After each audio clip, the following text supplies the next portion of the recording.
Hello दोस्तों, नमस्कार। स्वागत है आपका हमारे चैनल स्टडी 21 यूके में। तो दोस्तों, इससे पहले हम काफ़ी क्वेश्चन सीरीज अपलोड कर चुके हैं। अगर आपने वो नहीं देखे हैं तो प्लीज़ देख लें, क्योंकि उसमें काफ़ी इंपॉर्टेंट क्वेश्चन हैं जो आपके पुलिस, पटवारी और ग्रुप सी इत्यादि आदि एग्जाम के लिए काफ़ी महत्वपूर्ण होने वाले हैं। तो दोस्तों, शुरू करते हैं अपनी क्वेश्चन सीरीज। और आज की हमारी क्वेश्चन सीरीज का फर्स्ट क्वेश्चन, और इससे पहले हम 220 क्वेश्चन अपलोड कर चुके हैं जो कि काफ़ी इम्पोर्टेंट है। तो चलते हैं दोस्तों, आगे बढ़ते हैं। क्वेश्चन नंबर 221, तिप्राबमक ग्लेशियर किस जनपद में स्थित है? तो तिप्राबमक नामक ग्लेशियर किस जनपद में स्थित है? दोस्तों, ये क्वेश्चन एक बार एग्जाम में पूछा जा चुका है कि तिप्राबमक ग्लेशियर किस जनपद में स्थित है, और इसलिए काफ़ी इम्पोर्टेंट क्वेश्चन है। तो इसका आंसर हो जाएगा ऑप्शन नंबर ए, तिप्राबमक ग्लेशियर चमोली जनपद में स्थित है। आगे बढ़ते हैं।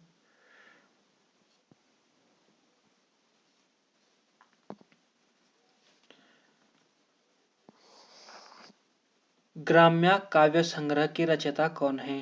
अगला क्वेश्चन हमारा, ग्राम्य काव्य संग्रह के रचयिता कौन है? ये भी काफी इंपॉर्टेंट क्वेश्चन है दोस्तों। ग्राम्य काव्य संग्रह के रचयिता आपका ऑप्शन नंबर डी हो जाएगा, सुमित्रा नंदन पंत जी ग्राम्य काव्य संग्रह के रचयिता हैं। और सुमित्रा नंदन पंत की प्रथम काव्य संग्रह कौन सा, या प्रथम काव्य रचना कौन सी थी दोस्तों? तो इनकी प्रथम काव्य जो था वो था वीणा। तो क्वेश्चन पूछा जा सकता है कि सुमित्रा नंदन पंत जी का प्रथम काव्य कौन सा था? तो ये वीणा। और कब प्रकाशित हुआ था? 1918 में ये प्रकाशित हुआ था, वीणा। आगे बढ़ते हैं।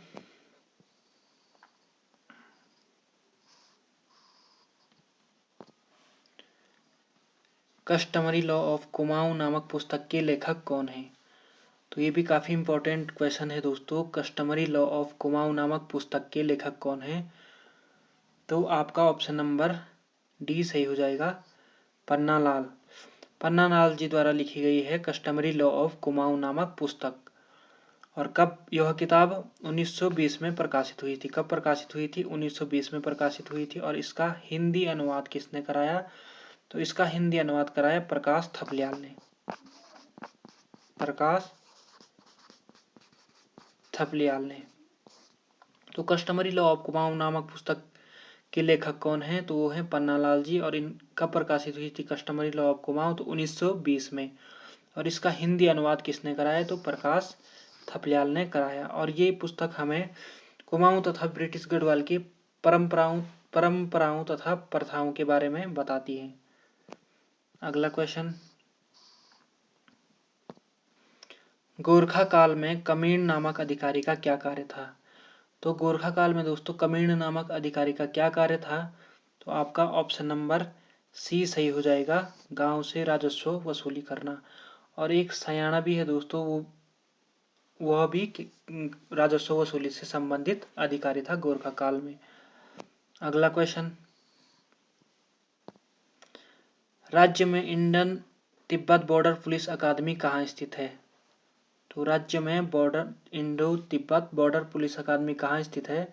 तो आपका ऑप्शन नंबर डी सही हो जाएगा, मसूरी में स्थित है Indo Tibet border police academy.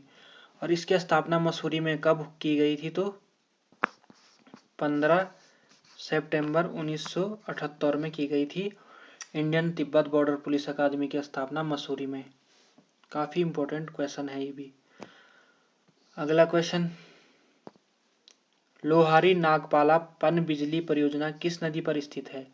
तो लोहारी नागपाला पनबिजली परियोजना किस नदी पर स्थित है? काफी इंपॉर्टेंट क्वेश्चन है दोस्तों ये भी। तो आपका ऑप्शन नंबर सी सही हो जाएगा, भागीरथी नदी पर है लाहौरी नागपाला पनबिजली परियोजना। और यह उत्तरकाशी जनपद में है। और इसकी जो स्थापना हुई थी वो हुई थी 2004 में। 2004 में हुई थी इसकी स्थापना। और यह 600 मेगावाट की परियोजना है दोस्तों। तो ये भी काफी इंपॉर्टेंट क्वेश्चन है। अगला क्वेश्चन,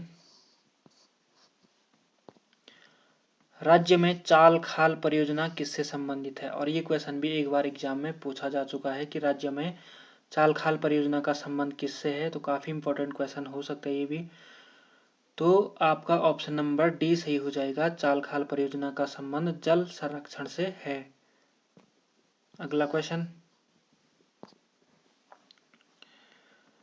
गढ़ राजवंश निम्न में से किसकी रचना है? तो दोस्तों गढ़ राजवंश निम्न में से किसकी रचना है? तो आपका ऑप्शन नंबर सी सही हो जाएगा, मौलाराम की रचना है गढ़ राजवंश। और मौलाराम के पिता का क्या नाम था? क्वेश्चन पूछा जा चुका है एग्जाम में, तो क्या नाम है? मंगत राम। और मौलाराम प्रसिद्ध चित्रकार थे, प्रसिद्ध चित्रकार थे मौलाराम। अगला क्वेश्चन, चंद राजाओं के शासनकाल में किस क्षेत्र को राजापुर के नाम से जाना जाता है? तो आपका ऑप्शन नंबर ए सही हो जाएगा, चंद राजाओं के शासनकाल में अल्मोड़ा को राजापुर के नाम से जाना जाता था। अगला क्वेश्चन, श्रीयंत्र टापूकांड कब हुआ था? तो जब पृथक राज्य निर्माण आंदोलन चल रहा था दोस्तों, तो उसी समय श्रीयंत्र टापूकांड हुआ था। और कब हुआ था ये श्रीयंत्र टापूकांड? तो ये हुआ था, आपके ऑप्शन नंबर डी सही हो जाएगा, 7 नवंबर 1994 को श्रीयंत्र टापूकांड हुआ था श्रीनगर गढ़वाल में। अगला क्वेश्चन, किस मुगल शासक ने धार्मिक असहिष्णुता की नीति अपनाई थी? तो किस मुगल शासक ने धार्मिक असहिष्णुता की नीति अपनाई थी? तो आपका ऑप्शन नंबर बी सही हो जाएगा, औरंगजेब ने धार्मिक असहिष्णुता की नीति अपनाई थी। ऑप्शन नंबर बी सही हो जाएगा। अगला क्वेश्चन, राष्ट्रपति पद का चुनाव किसके द्वारा संचालित किया जाता है? तो राष्ट्रपति पद का चुनाव इनमें से किसके द्वारा संचालित किया जाता है? तो ये ऑप्शन नंबर सी हो जाएगा, आपका निर्वाचन आयोग द्वारा संचालित किया जाता है। और अनुच्छेद 324 के अनुसार दोस्तों राष्ट्रपति चुनाव की जिम्मेदारी निर्वाचन आयोग के पास होती है। तो निर्वाचन आयोग अनुच्छेद 324 के तहत राष्ट्रपति पद का चुनाव करता है। अगला क्वेश्चन, अध्यादेश जारी करने का अधिकार राष्ट्रपति का कौन सा अधिकार है? जो अध्यादेश होता है दोस्तों, उसे जारी करने का अधिकार राष्ट्रपति का कौन सा अधिकार है इनमें से? तो आपका ऑप्शन नंबर ए सही हो जाएगा, ये विधायी अधिकार है राष्ट्रपति का। और कब होता है अध्यादेश जारी? जब संसद सत्र में नहीं होती, संसद सत्र में नहीं होती है तब अध्यादेश जारी कर सकता है राष्ट्रपति। और किस अनुच्छेद के तहत? अनुच्छेद 123 के तहत। तो अध्यादेश जारी करने का अधिकार राष्ट्रपति का विधायी अधिकार है। अनुच्छेद 123 के तहत राष्ट्रपति अध्यादेश जारी कर सकता है जब संसद सत्र में ना हो। तो काफी इंपॉर्टेंट क्वेश्चन है दोस्तों ये भी। आगे बढ़ते हैं, भारत का सॉलिसिटर जनरल होता है, तो इनमें से भारत का सॉलिसिटर जनरल कौन होता है दोस्तों? तो आपका ऑप्शन नंबर बी सही हो जाएगा, सॉलिसिटर जनरल न्यायिक सलाहकार होता है। और सॉलिसिटर जनरल दोस्तों केंद्र सरकार का दूसरा सबसे बड़ा विधि अधिकारी होता है। दूसरा सबसे बड़ा विधि अधिकारी होता है, विधि अधिकारी होता है केंद्र सरकार का दूसरा सबसे बड़ा विधि अधिकारी होता है। और यह अदालत और कानूनी मामलों में सरकार की तरफ से पेश होता है जो सरकार का पक्ष रखता है। तो काफी इंपॉर्टेंट क्वेश्चन दोस्तों ये भी, सॉलिसिटर जनरल कौन होता है? तो ये न्यायिक सलाहकार होता है और भारत का दूसरा सबसे बड़ा न्यायिक या विधि अधिकारी होता है।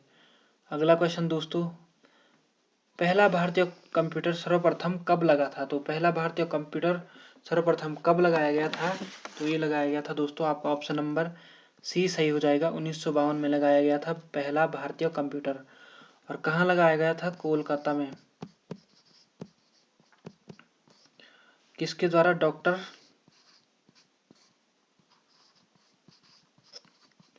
ड्यूजिस के द्वारा कोलकाता में भारत का पहला भारतीय कंप्यूटर लगाया गया था। कब लगाया गया था? 1952 में। किसके द्वारा? डॉक्टर ड्यूजिस के द्वारा। अगला क्वेश्चन, बरमुंडा त्रिभुज अवस्थित है, यानी कि जो बरमुंडा ट्रायंगल है दोस्तों, कहाँ अवस्थित है या कहाँ स्थित है इनमें से? तो ये कहाँ स्थित है? उत्तरी अटलांटिक महासागर में स्थित है बरमुंडा ट्रायंगल। अगला क्वेश्चन, राजीव गांधी राष्ट्रीय युवा विकास संस्थान कौन से राज्य में स्थित है? तो राजीव गांधी राष्ट्रीय युवा विकास संस्थान किस राज्य में स्थित है इनमें से? तो आपका ऑप्शन नंबर ए सही हो जाएगा। राजीव गांधी राष्ट्रीय युवा विकास संस्थान तमिलनाडु में स्थित है। अगला क्वेश्चन,